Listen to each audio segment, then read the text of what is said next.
तो हेलो दोस्तों, welcome back to my YouTube channel. आज मैं आपको क्लास 10 का साइंस का मोस्ट इम्पोर्टेंट एमसीक्यू बताने वाला हूं, जो कि आपके बोर्ड एग्जाम में एकदम आएगा। ठीक, तो कौन सा है?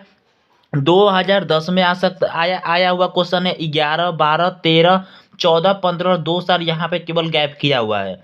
तो उसके बाद 16, 17, 18, 2 साल यहाँ पे गैप किया है। तो उसके बाद 19, 20, 21, 22 और 23, यानी कि 1, 2, 3, 4, 5, 6, 7, 8, 9, 10, यानी कि 13 साल में 10 साल आया हुआ क्वेश्चन है, जो कि आपके लिए बहुत ही महत्वपूर्ण है। और मैं आपको 100% का वादा देता हूँ, इस क्वेश्चन में से कम 6 से 7 नंबर का क्वेश्चन आपका बोर्ड एग्जाम में आएगा। दोस्तों, ये क्वेश्चन खोजने में बहुत टाइम लगा और ये वीडियो बनाने में बहुत ही मेहनत लगी है। इसलिए कम से कम आप लोग वीडियो को एक लाइक कर दीजिए। उसके बाद देखिए, कृपया आपको वीडियो पसंद आए तो इस वीडियो को शेयर भी अवश्य करिएगा, क्योंकि ये क्वेश्चन जितना इंपॉर्टेंट है आपके बोर्ड एग्जाम में आने के लिए। सबसे पहले आइए हम लोग इसको स्टार्ट करते हैं। तो देखिए, आपके स्क्रीन में सबसे पहला क्वेश्चन क्या कहता है। सबसे पहला नंबर क्वेश्चन क्या कहता है? वह प्रक्रिया जिसके कारण चांदी के ऊपर काली परत व तांबे के ऊपर हरी परत चढ़ जाती है, कही जाती है। वेरी वेरी इंपॉर्टेंट क्वेश्चन, बहुत ही महत्वपूर्ण है। क्वेश्चन नंबर फर्स्ट, तो क्वेश्चन नंबर फर्स्ट का अपना ऑप्शन सुन लीजिए। उदासीनीकरण अभिक्रिया, ऑक्सीकरण अभिक्रिया, अपचयन अभिक्रिया या संक्षारण। तो इसका सही आंसर क्या हो जाएगा? क्वेश्चन नंबर फर्स्ट का आपका सही आंसर हो जाएगा ऑप्शन नंबर डी, यानी कि संक्षारण। आपका संक्षारण सही आंसर हो जाएगा, यानी संक्षारण की वजह से जो लोहा होता है, लोहा खराब हो जाता है। तांबे के ऊपर क्या काली परत जम जाती है, चांदी के ऊपर काली परत जम जाती है, तांबे के ऊपर हरी परत जम जाती है। किसके कारण? संक्षारण के कारण। उसके बाद देखिए क्वेश्चन नंबर सेकेंड क्या कहता है? दांत के इनेमल में कैल्शियम फॉस्फेट होता है, इसकी प्रकृति क्या होती है? यानी कि इनेमल कैल्शियम फॉस्फेट का प्रकृति क्या होती है? क्षारकीय होती है, अम्लीय होती है, उभयधर्मी होती है या उदासीन होती है? आप लोगों को पता होना चाहिए कि जो इनेमल होता है वो कैल्शियम फास्फेट होता है, उसकी प्रकृति कैसी होती है? क्षारकीय होती है। ठीक, तो क्षारकीय होती है, यानी कि ऑप्शन नंबर ए आपका करेक्ट हो जाएगा।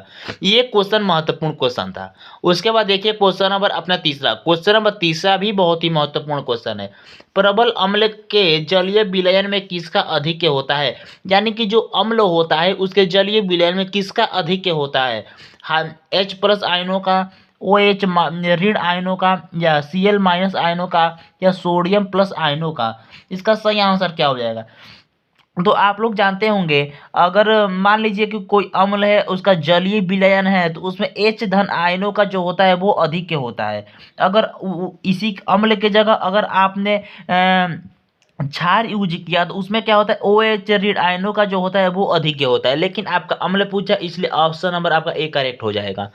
उसके बाद देखिए क्वेश्चन नंबर फोर क्या कहता है? क्लोराइड अयस्क का उदाहरण है। क्लोराइड अयस्क का उदाहरण कौन सा है? बॉक्साइड, मेलेकाइट, हॉर्न सिल्वर या शेडेराइट। इसका सही आंसर क्या हो जाएगा? क्वेश्चन नंबर फोर का जो सही आंसर हो जाएगा, ऑप्शन नंबर कौन सा सही हो जाएगा? ऑप्शन नंबर डी सही हो जाएगा, यानी कि हॉर्न सिल्वर। यानी क्लोराइड अयस्क का जो उदाहरण होता है वो होता है हॉर्न सिल्वर। ठीक, उसके बाद देखिए क्वेश्चन नंबर फाइव क्या कहता है आपका? विवरित श्रृंखला यौगिक है ये, यानी कि विवरित जो श्रृंखला यौगिक है इसमें से कौन है? चक्रीय हेक्सेन, चक्रीय ब्यूटेन। देखिए, सबसे पहले IUPAC आपका नामकरण करना सीख लीजिए, क्योंकि 2 नंबर या 3 नंबर का आपका बोर्ड एग्जाम में पूछ लिया जाता है। ठीक, बेंजीन या ब्यूटेन 2, यानी कि विवरित श्रृंखला यौगिक इसमें से कौन सा है? क्वेश्चन नंबर 5 का आपको कौन सा सही हो जाएगा? ऑप्शन नंबर आपका डी सही हो जाएगा, ब्यूटेन 2। यानी कि जो ब्यूटेन 2 है वो क्या है? एक विवरित श्रृंखला है। दोस्तों, मैं आपको IUPAC का नामकरण करना सिखा दूंगा, इसमें ये सब आ जाता है। क्या आ जाता है? ब्यूटेन 2, चक्रीय ब्यूटेन, बेंजीन, चक्रीय हेक्सेन, ये सब आ जाता है। इसलिए मैं सिखा दूंगा, आपके बोर्ड एग्जाम में 2 नंबर का ये पूछा जाता है। क्वेश्चन नंबर 6 देखिए अपना। तो क्वेश्चन नंबर 6 क्या कहता है? प्रोपेनाल है, इसमें से प्रोपेनाल कौन सा है? C3H4OH, C3H5OH, सबसे propanol, meth eth prop but, यानी कि प्रोप प्रोप चौथे नंबर पे आएगा, यानी कार्बन उसमें कितना होना चाहिए, मेथ एथ प्रोप, यानी कि कार्बन उसमें 3 होना चाहिए, मेथ एथ प्रोप। देखिए meth eth prop but pent hex hept oct non deca 10 होता है, 10 आप लोग को याद करना पड़ेगा। यानी कि प्रोप आपका तीसरे नंबर पे आएगा, इसमें भी तीसरा है, इसमें भी तीसरा है, इसमें भी तीसरा है। आपका ऑप्शन नंबर बी क्या हो गया, कट गया, यानी कि ये तो हो ही नहीं सकता। ठीक, अब देखिए यहाँ पे ऑल है, ऑल इन तीनों में है, ठीक है, इन तीनों में से कोई होगा। अब यहाँ पे आया अब कार्बन की बात, कार्बन इसमें 4 है, इसमें 6 है, इसमें कितना है, 7 है। तो क्वेश्चन में 6 का आपका जो सही आंसर होगा वो डी नंबर होगा। अभी मैं बताता हूँ कैसे। देखिए सबसे पहले होता है एल्कीन, एल्कीन एल्केन एल्काइन, आपका ऐसे होता है ना, तो आप लोग CnH2n+2, CnH2n+2 ये फॉर्मूला जब लगाएंगे तो आपका कितना आएगा, C3H7O से OH, यानी कि ये जो एक हाइड्रोजन है ये ले लिया है, ठीक, यानी कि इसमें 8 आना चाहिए, लेकिन ये एक ले लिया इसलिए ये 7 हो गया, ठीक। यहाँ पे 3 रख के आप लोग देख लीजिए, C3H2n3+2, यानी कि C3H 3 दूना 6, उसके बाद +2, यानी कि आपका जो हाइड्रोजन है वो कितना हो जाएगा, 8 हो जाएगा, 6 2 8, यानी कि C3H8। ये जो ऑल है वो एक हाइड्रोजन को अपने तरफ ले लेगा, यानी कि ये 7 हो जाएगा, ठीक, यानी कि ऑप्शन नंबर आपका डी सही हो जाएगा। उसके बाद देखिए क्वेश्चन नंबर 7, क्वेश्चन नंबर 7 क्या कहता है, पत्ती की सतह पर पाए जाने वाले छोटे छोटे छिद्र कहलाते हैं द्वार को कोशिकाएं, केंद्रक, रंध्र या हरित लवक। तो इसका सही आंसर क्या हो जाएगा, रंध्र कहलाते हैं, यानी कि रंध्र कहलाते हैं जो हरी की पत्ती की सतह पर जो छोटे छोटे जो छिद्र पाए जाते हैं वो क्या कहलाते हैं, रंध्र कहलाते हैं। उसके बाद देखिए क्वेश्चन नंबर 8, क्वेश्चन नंबर 8 क्या कहता है आपका, केवल जल में घुलनशील होता है, केवल जल में घुलनशील कौन सा विटामिन होता है इसमें से, vitamin D, vitamin C, vitamin A या विटामिन के। तो आपको पता होना चाहिए जो जल में घुलनशील होता है वो विटामिन सी होता है, यानी कि मान लीजिए आपका हो गया नींबू, नींबू का जो रस होता है आप लोग जल में घोल लेते हैं ना, इसलिए विटामिन आपका सी क्या हो जाएगा, सही हो जाएगा। उसके बाद देखिए क्वेश्चन नंबर 9, क्वेश्चन नंबर 9 ये कहता है कि मनुष्य के मस्तिष्क का कौन सा भाग सर्वाधिक विकसित होता है, इसका सही आंसर क्या हो जाएगा। क्वेश्चन नंबर 9 का जो सही आंसर हो जाएगा ऑप्शन नंबर सी हो जाएगा, यानी कि प्रमस्तिष्क। जो मनुष्य का मस्तिष्क होता है उसमें एक प्रमस्तिष्क पाया जाता है जो कि सबसे विकासशील होता है, विकसित होता है, सॉरी, विकासशील और विकसित में बहुत बड़ा अंतर होता है। विकासशील मतलब होता है जो अभी प्रगति कर रहा है, और विकसित मतलब होता है जो प्रगति कर गया है, ठीक, यानी कि ऑप्शन नंबर सी यहाँ पे क्या हो जाएगा, करेक्ट हो जाएगा।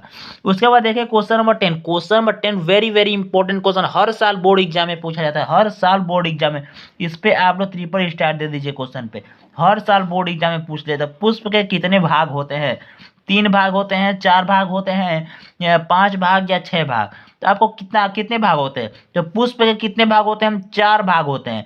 दोस्तों आप लोग पुष्प बनाना सीख लीजिएगा, क्योंकि पुष्प बनाने के लिए आपका बायोलॉजी में 4 से 6 नंबर का पूछ लिया जाता है।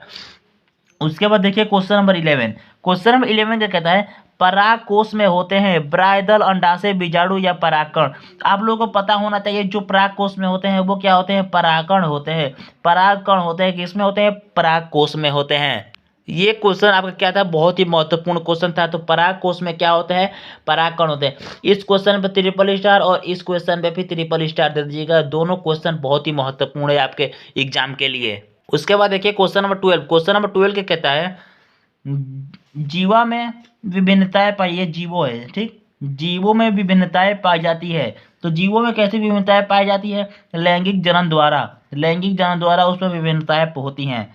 उसके बाद देखिए कांच का अपवर्तनांक अधिकतम होता है, तो कांच का अपवर्तनांक किसमें अधिकतम होता है, तो आपका ऑप्शन नंबर बी सही हो जाएगा, यानी कांच का अपवर्तनांक बैगनी रंग में अधिकतम होता है। अगर आपसे पूछ लिया जाए कांच का अपवर्तनांक किसमें कम होता है, तो लाल रंग में होता है, ठीक, लाल रंग में। इस क्वेश्चन के हिसाब से आपका ऑप्शन नंबर बी आपका क्या हो जाएगा, करेक्ट हो जाएगा। उसके बाद देखिए क्वेश्चन नंबर आपका अपना 14, क्वेश्चन नंबर 14 क्या कहता है, 1 मीटर फोकस दूरी के उत्तल लेंस की क्षमता होगी, 1 मीटर आपका क्या है, फोकस दूरी है, तो उस उत्तल लेंस की क्षमता कितनी होगी।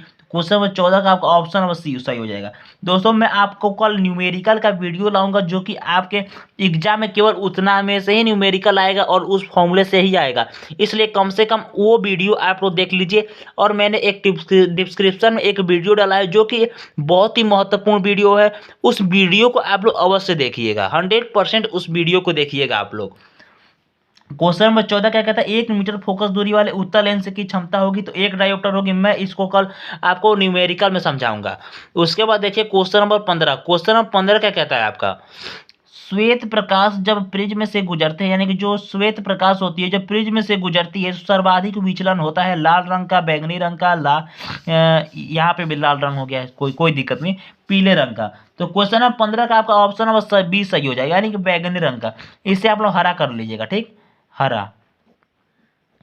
तो आपका ऑप्शन नंबर कौन सही हो जाएगा, श्वेत प्रकाश जब जब श्वेत जो प्रकाश होता है जब प्रिज्म से गुजरता है तो सर्वाधिक विचलन होता है बैंगनी, कम विचलन किसमें होता है, तो लाल रंग में कम विचलन होता है, ठीक। उसके बाद देखिए क्वेश्चन नंबर 16। क्वेश्चन नंबर 16 क्या कहता है, दृश्य प्रकाश का तरंगदैर्घ्य होता है 400 से 800 एंगस्ट्रॉन, 400 से 800 नैनोमीटर, 400 से 800 मिलीमीटर या 400 से 800 पिकोमीटर। तो क्वेश्चन नंबर 16 का आपको जो सही आंसर हो जाएगा ऑप्शन नंबर बी सही हो जाएगा। 400 से 800 नैनोमीटर जो होता है प्रकाश दृश्य प्रकाश का तरंगदैर्घ्य होता है, यानी इसका परास होता है, ठीक। उसके बाद देखिए क्वेश्चन नंबर 17। तो क्वेश्चन नंबर 17 क्या कहता है, एक इलेक्ट्रॉन पर आवेश कितना होता है, very very important question. -1.6 into 10⁻19 -1.6 into 10⁻−19 coulomb, +1.6 into 10⁻+19 coulomb या 1.6 इंटू 10⁻−19 कूलाम। तो क्वेश्चन नंबर 17 का आपका सही ऑप्शन कौन सा हो जाएगा, यानी कि आप पूछा क्या गया है ये कम से कम देखिए आप लोग। पूछा गया है मैं कि एक इलेक्ट्रॉन पर आवेशों की कुल संख्या कितनी होती है, वेरी वेरी इंपॉर्टेंट क्वेश्चन, आपके लिए बहुत ही महत्वपूर्ण क्वेश्चन है क्वेश्चन नंबर 17। तो इसका सही आंसर क्या हो जाएगा, ऑप्शन नंबर आपका डी सही हो जाएगा, यानी कि वो 1.6 इंटू 10⁻−19 कूलम आपका होता है, ठीक। उसके बाद देखिए क्वेश्चन नंबर 18। क्वेश्चन नंबर 18 क्या कहता है, चुंबकीय क्षेत्र का मात्रक है, चुंबकीय क्षेत्र का मात्रक क्या होता है। इस क्वेश्चन का जवाब आप लोग कमेंट बॉक्स में देंगे, 100% दीजिएगा। मैं आपके ऑप्शन का आप जो आंसर देंगे मैं उसका रिप्लाई अवश्य दूंगा, ठीक, तुरंत रिप्लाई दूंगा 10 मिनट के अंदर। चुंबकीय क्षेत्र का मात्रक क्या होता है, इस क्वेश्चन का आप आंसर आप लोग कमेंट में देंगे। और मैं आपको बता दूं चुंबकीय क्षेत्र का एक और मात्रक होता है जो कि टेस्ला होता है, इसको आप लोग ध्यान में रखेंगे। यहाँ पे देखिए टेस्ला बराबर होता है, यानी कि एक टेस्ला बराबर कितना होता है, एक टेस्ला बराबर कितना होता है, 1 वेबर प्रति मीटर स्क्वायर होता है, यानी कि ऑप्शन नंबर ए आपका सही हो जाएगा। यानी कि एक टेस्ला बराबर कितना होता है, 1 वेबर प्रति मीटर स्क्वायर होता है। उसके बाद देखिए क्वेश्चन नंबर 20। क्वेश्चन नंबर 20 क्या कहता है, जीवाश्म ऊर्जा का स्रोत है पवन ऊर्जा, सौर ऊर्जा, कोयला या जल विद्युत। इसका सही आंसर क्या हो जाएगा, ऑप्शन नंबर सी सही हो जाएगा, यानी कि जीवाश्म ऊर्जा का जो स्रोत होता है वो क्या होता है, कोयला होता है। Option number C is correct answer.